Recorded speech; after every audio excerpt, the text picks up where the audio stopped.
What's at stake here is nothing less than the future of Western civilization. Ideas that Western civilization spirited defense of Western civilization from those who seek its destruction.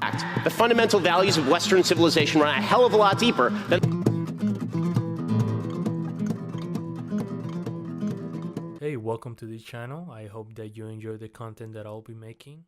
First of all, I want to apologize in advance. English is not my first language, as you can tell. I promise I'll try to speak as clearly as I can. Anyway, I'm gonna cut to the chase. Today, I decided to talk about a notion that seems really prevalent, and that is the Western culture. I've always had questions about the concept of Western civilization. Since it's so prevalent and it seems often come out when people talk about political issues, I think that if we want to have honest, meaningful, and fruitful conversations, we have to clarify the ideas and concepts on which we base our dialogues. After all, if we start conversations where we don't even agree on the fundamental ideas that tend to be our starting points, such as this idea of the Western civilization, I think we're doomed to have a shouting contest about subjective and volatile interpretations. When it comes to the idea of Western civilization, the main issue in my opinion seems to be how subjective and open to interpretation it seems to be. It seems to be perfect for people that like to reduce arguments to fight in defense of the Western civilization. This by giving it all the attributes they love about our cultures, while conveniently leaving out the ideas, history, and actions that will be considered despicable and immoral out of the concept, thus establishing the perfect framework for the we against them narrative. And with these kind of semantical games, honestly, we can always be in the right side of the argument. And I'll try to lay out this critique as clearly and objective as possible. I'll do my best to restrain any biases that I might have to make my point as solid as I can. By the way, I'm always open to new ideas and to learn from other people's arguments and perspectives. So if you want to join the conversations, feel free to comment and respond to me. There seems to be less sources for the Western culture as a concept than I thought. Wikipedia defines it as a heritage of social norms, ethical values, traditional customs, belief systems, political system, and specific artifacts and technologies that have some origin or association with Europe.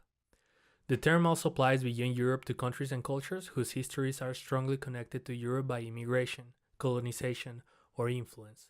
For example, Western culture includes countries in the Americas and Australasia, whose language and demographic ethnicity majorities are European. I just want you to keep in mind that the article is rated C, which in Wikipedia standards means that the article is substantial but is still missing important content or it contains much irrelevant material. The article should have some reference to reliable sources but may still have significant problems or require substantial cleanup. In addition, I will use examples of specific ways various intellectual figures use this concept to make things a little bit more clear. So there are contributions that are easy to point out we have derived from the cultures of the so-called West, or Europe, to be more specific. We can point out to our democratic system, for example, and say, oh, that comes from the Greeks, the Republic. We can easily trace our languages back and say, for example, English and Dutch. Oh, those are Germanic. We can trace their Romance languages such as Spanish, French, or Italian and say that comes from Rome. But what happens when we come across deeper concepts such as philosophy? It seems always the case that people who love to protect the concept of Western civilization do it in opposition to the other ideologies that go against their perception of what the West is supposed to be. Countless times you can hear people debating American politics and making the case that the American left is powered by the neo-Marxist, postmodernist ideologies that are a danger to the West. And it is exactly this point the one that seems to put the Western culture label in jeopardy. Karl Marx was born in the Kingdom of Prussia and died in London. Marx was not considered an Eastern philosopher in any way by his contemporaries. He was indeed a Western philosopher, and Marxism, for all intents and purposes, is a Western philosophy. There is no argument that can dispute this fact using logic and not mental gymnastics. The same argument applies to Derrida and Foucault from the French movement known as postmodernism.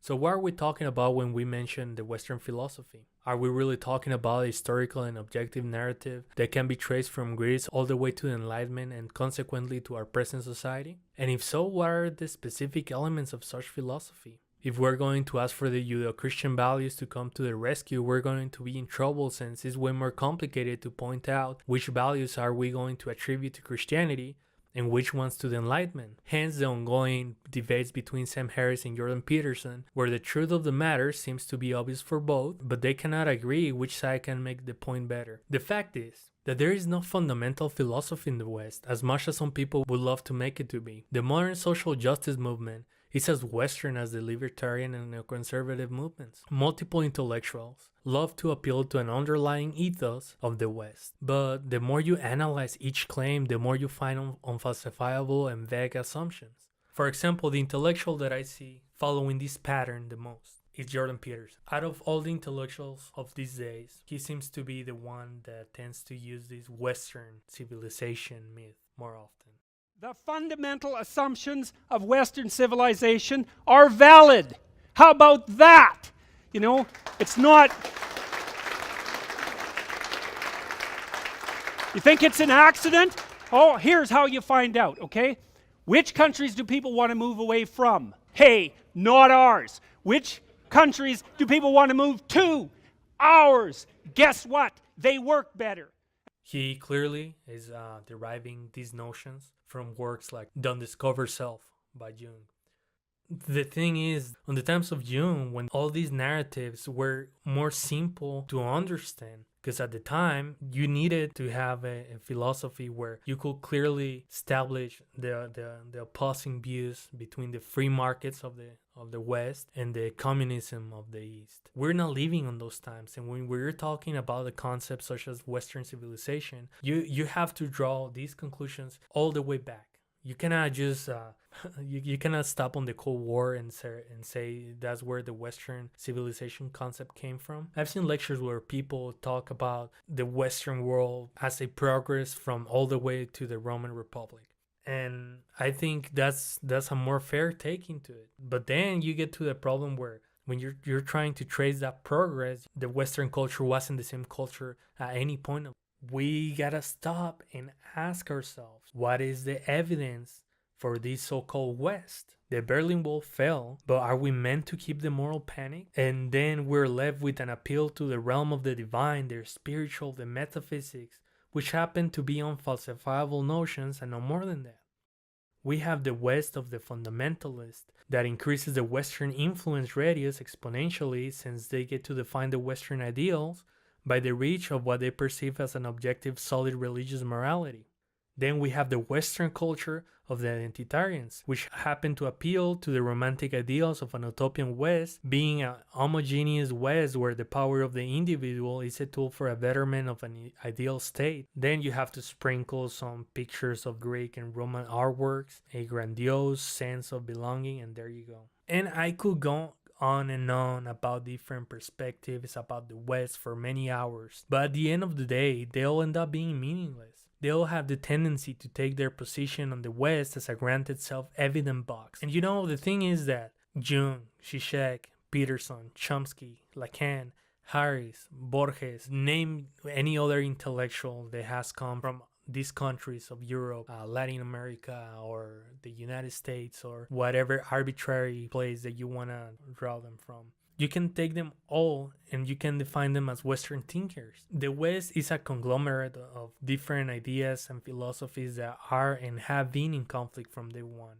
Our political and belief systems have always been in odds. From the monarchies in Europe that later turned into fascist regimes and communist dictatorships, to later become democratic nations, to the early Arian controversy, to the persecution of Protestants by the Catholic Church, to the fundamentalists, the secular humanists, to the existentialists and nihilists.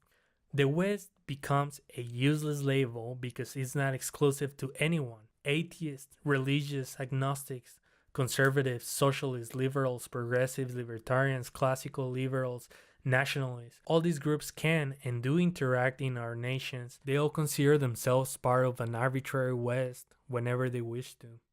And that is why I ask myself, what are we talking about when we say the Western culture has to be protected? What if instead of using such a vague concept, aren't we more specific and honest about what are we exactly trying to preserve? The other day I was listening to Tucker Carlson talking about the Western world, saying that our religious system was what made us a Western civilization that is superior to the other ones. I think he even said that we wrote symphonies, and that was part of it. That's a weird point to make. But personally, I believe that if we're to strive for a brighter future, we have to be clear with the way we express ourselves. The Western culture myth is an obstacle to the betterment of our societies because it makes conversations senseless. I'd rather hear, let's protect the life, liberty, and pursuit of happiness, and the ideas placed in the Declaration of Independence, than to hear arguments in defense of an empty concept that can be banned by anyone to fit their own ideologies in the name of the West. The Founding Fathers clearly thought deeply about the history of past cultures to draft what they saw as the best values and ideas from the past, and thus they created a system with the tools necessary to preserve our unalienable rights. They left enough room for improvement for the future generations.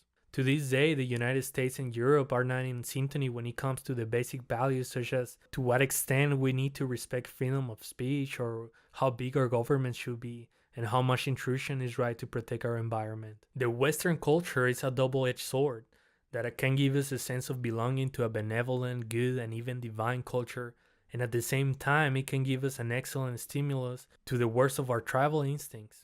A door to alienate the other by categorizing it as an evil, foreign, and dangerous entity, when in reality the greater good and evil is within each one of us. Just as an open question, I would like to know, when people talk about immigration from south of the border to the US diluting our Western culture, I would like to know to what extent are they or we doing it? Isn't Spanish and Portuguese an European language? The huge majority of Latin American nations are Christian and have European civil law systems. Mexico by 1810 abolished slavery in pair with Europe, while the American South kept fighting until the 1850s to do so. If we're to answer that question, we will have to distance ourselves from the concept of Western culture and instead use American exceptionalism. Therefore, we will be opening the door to question the other nations of the so-called West, and then which ones will be allowed to the American society. That's just one of many examples of the problem of the West. And after all this, you might have noticed that I left out a major point of the description of the Western culture cited in Wikipedia, this being demographic ethnicity. But honestly, unless we're willing to adopt ideas that have been proven toxic to our countries, such as eugenics, there is no point in discussing the concept, at least not in this video. There is greatness in the individual. We benefit from the greatness of people and not from the sense of pride in things out of our control, such as ethnicity.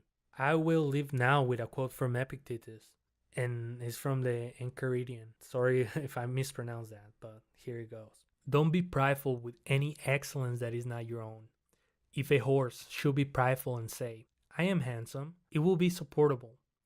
But when you are prideful and say, I have a handsome horse, know that you're proud of what is, in fact, only good of the horse. What then is your own? Only your reaction to the appearances of things.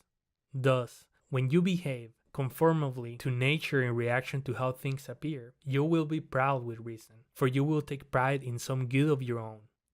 The free market economies, the principles of individuality and freedom, are brilliant concepts regardless of the geographic location of where they came from. They're as good in South Korea as they are in the US. These concepts are good anywhere, and they have helped nations all around the globe. And I think that we can cherish and work to improve our nations based on those principles without disingenuous labels and the arrogance of identity gameplays. So that's pretty much my take into the Western culture.